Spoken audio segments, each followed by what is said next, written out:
Hello, bachcho. This question: a uniform cylindrical rod of length L radius R is made from a material whose Young modulus of elasticity equal by. When this rod is heated by temperature T and simultaneously subject to a net longitudinal compression force F, its length remain unchanged. The coefficient of volume expansion of the material of the rod is equal to. आइए बेटा, हमें इस question में बोला गया है कि आपके पास यूनिफॉर्म सिलेंड्रिकल रॉड है जिसकी लेंथ पता है, रेडियस पता है और इसका यंग मॉडुलस भी हमें पता है वाई है। हम इसको रॉड को क्या करते हैं, हीटेड करते हैं। कब तक? जब तक टेम्परेचर टी से इंक्रीज नहीं हो जाता है। थोड़ा इस पे कंप्रेसिव फोर्स हम लगाते हैं। वो कंप्रेसिव फोर्स हम इस प्रकार से कोशिश करते हैं कि इसकी लेंथ में कोई चेंजेस ना हो बेटा, है ना। इस प्रकार से हम इस पर कोशिश करते हैं बेटा। तो हम जानते हैं अकॉर्डिंग टू हुक्स लॉ में क्या बोलता है। हुक्स लॉ में बोलता है बेटा जो स्ट्रेस होता है वो is directly proportional to strain होता है। और स्ट्रेस क्या होता है? Force upon area. और स्ट्रेन क्या होता है? यहाँ पे यंग मॉडुलस हो जाता है और change in length upon original length आपका यहाँ पे हुक्स लॉ के अकॉर्डिंग स्टेटमेंट हो जाता है बेटा।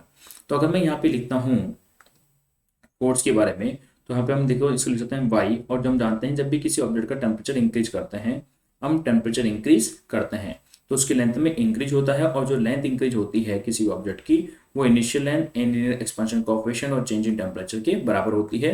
ये हम जानते हैं कि लीनियर एक्स और अल्फा यहाँ पे क्या है, linear expansion coefficient and initial length और delta T change in temperature है। तो हम यहाँ पे इसको डेल्टा एल को लिख सकते हैं एल अल्फा और चेंज इन टेम्परेचर को हम टी लिख सकते हैं क्योंकि टेम्परेचर चेंज टी है और एल से एल हमारा यहाँ से कट गया बेटा। फोर्स को हम देखें तो बेटा हम यहाँ पे एरिया को लिख सकते हैं। तो फाइनली यहाँ से हम देखते हैं कि जो अल्फा है लीनियर एक्सपेंशन कोएफिशिएंट वो फाइनली कितना आ गया, force upon Young modulus upon linear expansion coefficient into area जाता है बेटा।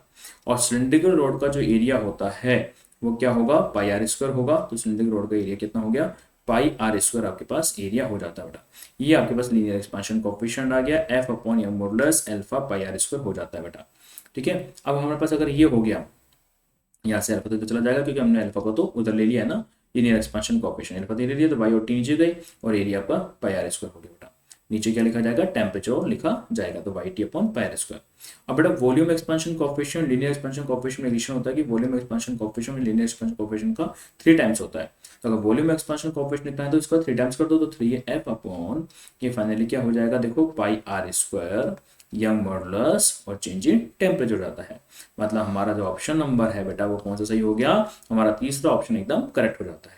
तो हमने इसलिए यहाँ पे हुक्स लॉ को लगाया। तो stress is directly proportional to strain होता है और जो स्ट्रेस होते हैं वो हम जानते हैं कि फोर्स अपॉन एरिया होते हैं और स्ट्रेन जो होते हैं वो change in length upon original length होते हैं और वहाँ पे कांस्टेंट यंग मॉडुलस होता है। फिर यहाँ पे हमने चेंज इन लेंथ का वैल्यू पुट करा, वो आपका एल अल्फा डेल्टा टी होता है। जो चेंज इन टेम्परेचर हमको मालूम था यहाँ पे टी के बराबर है तो हमने उसको टी लिखा। यहाँ से लीनियर एक्सपेंशन कोएफिशिएंट है, उसका 3 टाइम्स क्या होता है, वॉल्यूम एक्सपेंशन कोएफिशिएंट होता है। ये सब हमने थोड़ा ऑप्शन इजीली फाइंड आउट कर लिया बेटा। ओके बेटा, थैंक यू।